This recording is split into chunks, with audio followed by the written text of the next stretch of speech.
E nesta semana, o artigo de capa da edição 225 da Revista Oeste é assinado por Silvio Navarro. Com o título Conto do Vigário, o texto mostra que Lula vive sua pior versão no poder. E a gente vai ouvir um trecho na voz de Daniel Vidal. Depois de 1 ano e 7 meses no poder, o presidente Lula ainda não conseguiu entregar nenhuma das suas promessas redentoras de campanha. Segue às voltas com uma equipe de ministros despreparados para as crises que começam a se instalar no governo e passou a ouvir queixas quando aparece em público por improvisar palanques em obras inacabadas. Depois de muita luta e 14 anos de espera, finalmente estamos presenciando a inauguração oficial de apenas metade de um novo campus da Unifesp em Quitaúna. Mas Lula já escolheu com quem vai dividir a responsabilidade pela sua incompetência, com as pessoas que votaram nele. Foram vários discursos similares sobre os culpados da vez, mas nenhum é tão claro, inclusive pelo tom debochado da fala, quanto ao de Diadema na região do ABC Paulista na semana passada, num evento para inaugurar as obras do que um dia será a unidade do Centro Educacional Unificado. Eu quero que vocês saibam que quando eu estiver fazendo uma coisa errada, ao invés de você falar o Lula está errando, você tem que falar eu estou errando. Eu estou errando porque o Lula é o nosso povo na presidência da República. O fato é que nada funciona no governo. Mas Lula não parece estar preocupado com isso. Porque, afinal, a culpa é dos outros, de quem caiu no conto do vigário.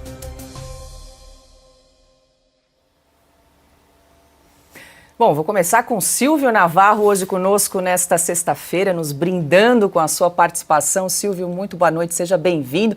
Trabalhou bastante essa semana, né, Silvio? Fez o fechamento da revista, assinou a capa desta edição aí com o título Conto do Vigário e foi muito feliz que o Silvio começa o artigo, começa a reportagem com a definição de vigarice. Foi lá no dicionário, né, Silvio? E aí, enfim, traz um relato nesse governo Lula 3, que além de não ter obra para inaugurar, né, Silvio, você também coloca no seu texto que o Lula está muito carente de bons quadros para ocupar cargos nesse terceiro mandato aí de Lula 3. Quer dizer, é um trilho desgovernado e acho que foi muito feliz a capa, o título dessa capa aí, Conto do Vigário. Parabéns por esse excelente texto aí que estampa a nossa edição da semana. Silvio, boa noite. Ô, Paula, muito obrigado. Boa noite para você, querida Ana. Bom te ver aí no estúdio. Tenho certeza que os nossos telespectadores, a nossa audiência, eles vão concordar comigo. É muito bom te ver nessa bancada. Meu amigo Piotr, grande Alexandre Garcia. Muito boa noite para quem termina a semana conosco. Paula, olha, como diz a carta ao leitor dessa semana, para quem conhece o Lula, acompanha a trajetória dele desde os discursos na Vila Euclides, no estádio da Vila Euclides, na virada de 1970 para 1980, quando surge o PT, com a grande greve geral de 1979, sabe qual é o tom da retórica dele. Foi talhada desde 1970, 80, ele já se comparou a Jesus Cristo, Tiradentes, já vimos ele se comparar a Mandela, a Gandhi, afirmando, por exemplo, que se era a viva alma mais honesta do mundo quando a Lava Jato bateu a sua porta. Agora o Lula tem um novo truque nessa sua terceira versão, como você disse, seguramente a pior de todas elas pela ruindade do governo. Ele resolveu se considerar sagrado. Então, nessas falas, as falas mais recentes, em palanques improvisados, com plateia controlada, ele afirma: eu não sou mais eu sou vocês. Se vocês acharem que eu estou errando, pensem, não sou eu que estou errando, não é o Lula que está errando. Nós estamos errando, eu estou errando. Ou seja, é uma mistura daquele chavismo populista. Nicolás Maduro, depois que Chávez morreu, dizia que Chávez era uma ideia e que conversava com Chávez e que Chávez se tornou um pajarito, né, um passarinho. Pois bem, essa é a retórica, um embuste da vigarice, né, de alguém que chega no seu terceiro mandato sem ter nenhuma obra para inaugurar, e nós usamos esses exemplos porque ele foi a Diadema inaugurar uma obra que não está pronta, um centro educacional unificado.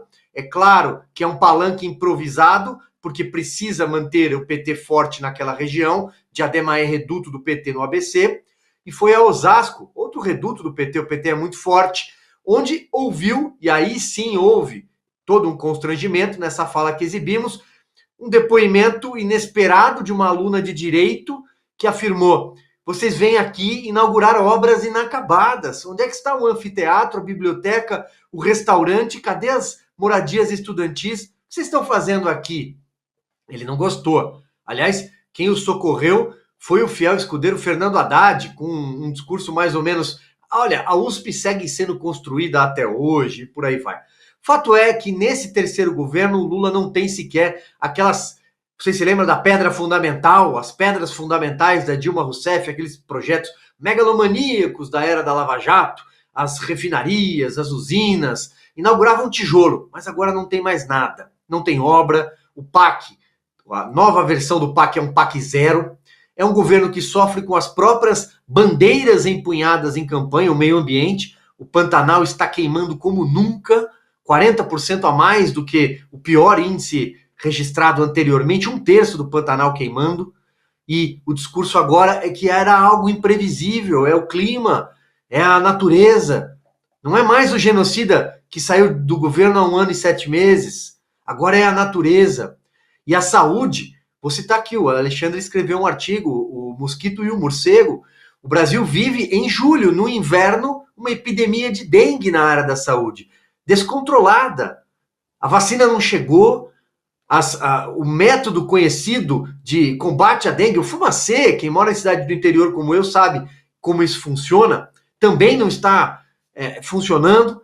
Então, em várias áreas, a segurança pública, temos o crescimento das facções criminosas, 2 delas hoje já catalogadas internacionalmente, são facções transnacionais, o PCC e o Comando Vermelho. Um governo que prega o desencarceramento em massa e que tinha até fevereiro desse ano o presídio de segurança máxima no Rio Grande do Norte, não é mais. O Tatu e o Querubim fugiram de lá e deram baile na polícia do Ricardo Lewandowski. Tem toda a economia para a gente falar, tem a picanha, mas eu não vou me alongar, sei que já me alonguei um pouquinho, para dizer que todo mundo caiu no conto do vigário. Todo mundo não. Aqueles que, de alguma forma, ainda tiveram coragem de votar no Lula. Agora estão vendo a vigarice em palanque. Mandou muito bem, Silvio Navarro. Tá aí com a edição na ponta da língua, afinal fez o fechamento aí dessa edição.